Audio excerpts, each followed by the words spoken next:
Hi everybody, it's AJ speaking. News just broke that Nvidia and other AI infrastructure providers have to pay 15% of their revenue they generate in China to the US government. At time of recording this video, it's late at night Sunday, August 10th in the United States. A market has not yet reacted to this news. In this video, I want to provide an impact assessment on Nvidia and whether you as an investor should trim or potentially use this opportunity on a potential excessive sell-off to add more to your position.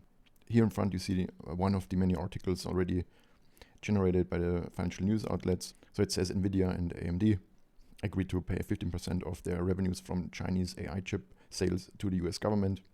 As of recording, we have not received any official announcement of the companies involved, but because it's highly political, we may not get an announcement. And overall, the impact is fairly limited, as you will see in a second. So on this first slide, you see Nvidia's China revenue before the 15% haircut on revenue, i.e. the payment Nvidia makes to the government. I'd like to point out the Q1 number that you see here, the 7.1 billion, does include the 2.5 billion of product that Nvidia could not ship because of the suddenly announced H20 ban. Currently, in my forecasting, I'm assuming that in the second quarter, so the quarter that just closed, keep in mind Nvidia's quarters, they always close with 1 month, let's call it offset, from the calendarical quarter end. Since the resumption of the H20 sale was announced very late in Nvidia's quarter, so the quarter ended end of July and the lifting of the ban happened on the 15th of July. So there was only about 2 weeks left. And there was credible reporting on some issues around the issuing of the licenses. And for that reason, conservatively, I'm assuming no China revenue in the second quarter ending in July. And then further, I expect kind of a re-ramp phase in the third quarter with some what I would call a pent-up demand satisfaction happening in the fourth quarter, which ends in January 2026. And that's why you see this weird demand pattern in my forecasting. You may wonder why I'm forecasting such a drop. First of all, because I view 4Q as a kind of a local peak. And then because the H20 is a highly handicapped product, it was specifically designed to provide basically low performance so it can be exported. And with the competition in China increasingly putting out comparable products or products that in many areas even exceed the H20, I think demand will be weakening. There's credible industry reporting that Nvidia is already working on a successor product, but new products tend to have a ramp phase. And for that reason, I forecast a modest recovery in the second half of 2026. So this would be the quarters ending in October 2026 and in January 2027. And then subsequently, because the friction between the United States and China are likely to increase, I'm quite conservative in terms of China's sales potential for Nvidia, because I expect that the AI race will be the race between these two superpowers.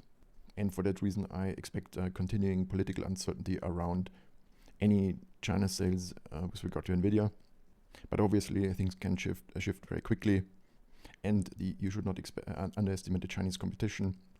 There are many companies that are laser focused on making something that is competitive with Nvidia, but we have to wait and see how this is going to play out. So let's take a quick look at the overall revenue picture, how this plays out. So the numbers that you see in front of you reflect the haircut of China revenue. The way I model this, let's call it tax surcharge, I take it out directly from revenue, so it doesn't flow through the rest of the P&L. It's being taken out directly at the top. Currently, my view is there's likely limited impact on Nvidia's margin. This is based on various comments Jensen Huang made when he was asked by analysts about various effects on earnings growth, etc.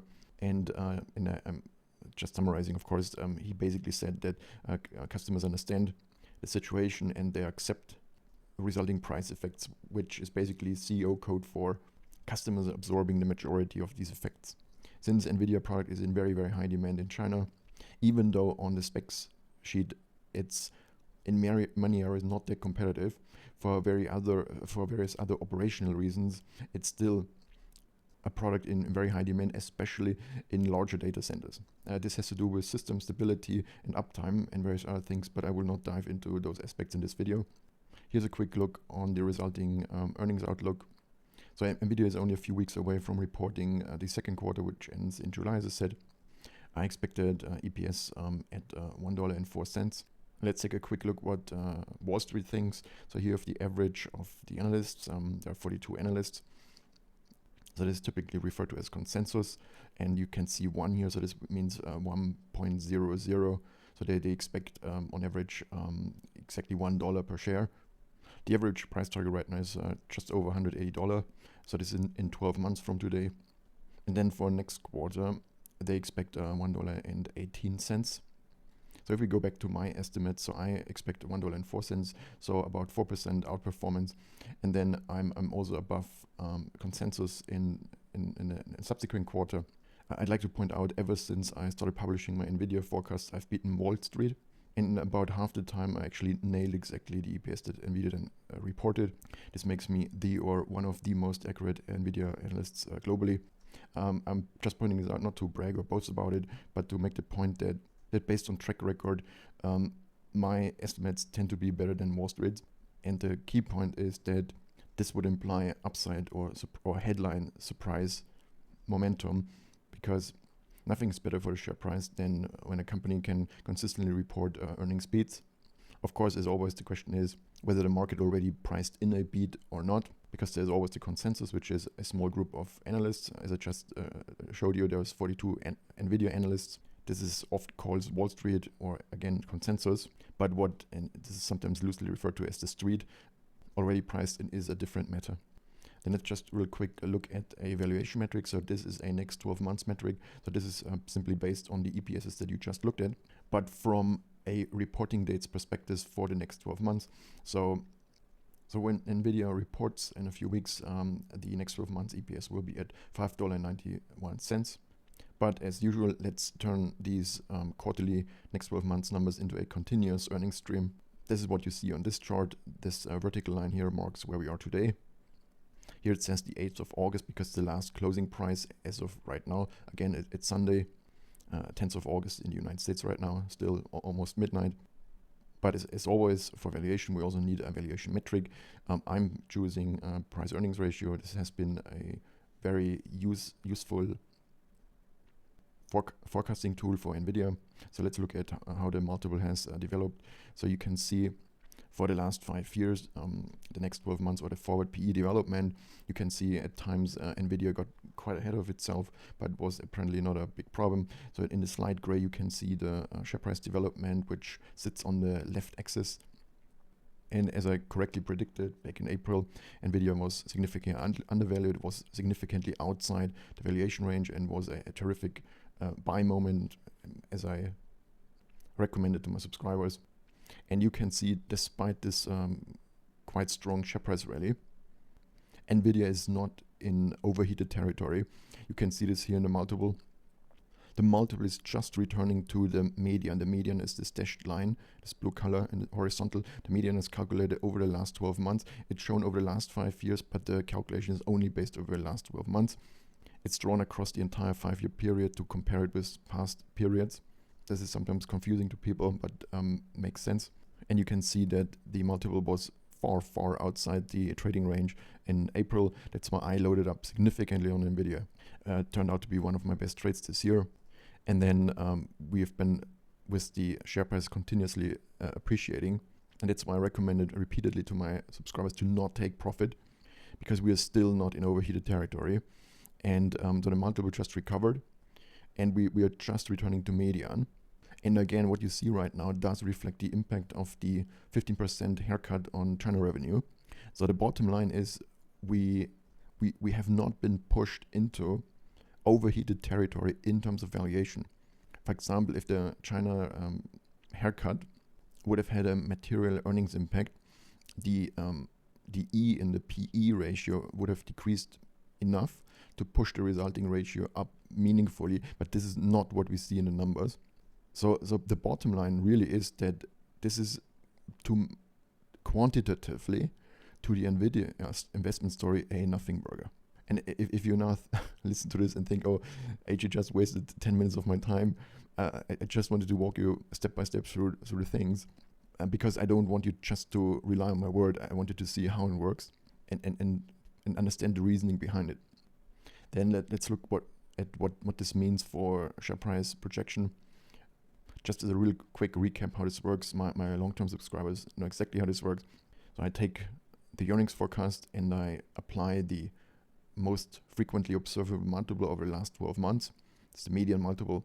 I keep that constant, apply to the earnings stream, apply the observable 1 times and 1.5 times standard deviation to project or derive a share price. The result is what you see in front of you. It looks like a corridor. That's why I often refer to it as a share price corridor. The grayish sort of small corridor in the middle is very close around the median. So this would be if the trading level, so the multiple is not changing materially, and if the earnings forecast is accurate, this is where you would see most of the time the share price trade. I've been using this tool for a long time. This has been a primary reason why I've been able to outperform the S&P for now over 20 years, since 2024, because I take religiously profit when it gets outside a specific trading range, and I also religiously buy if it gets too low. The important thing is when you do this type of analysis that you always reflect latest available information, that you do not run an obsolete forecast.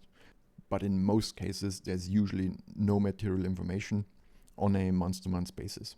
However, I do share several times a quarter with my subscribers updates, but this is mostly as a kind of a reminder, since in most cases, they do not change materially due to, as I just said, lack of material information. Then we get to the basically final result. So my price target for all the effects I just explained is not moving. I'm still at $204 per share. For this reason, I do not expect also my analyst colleagues at Wall Street to materially adjust their price targets.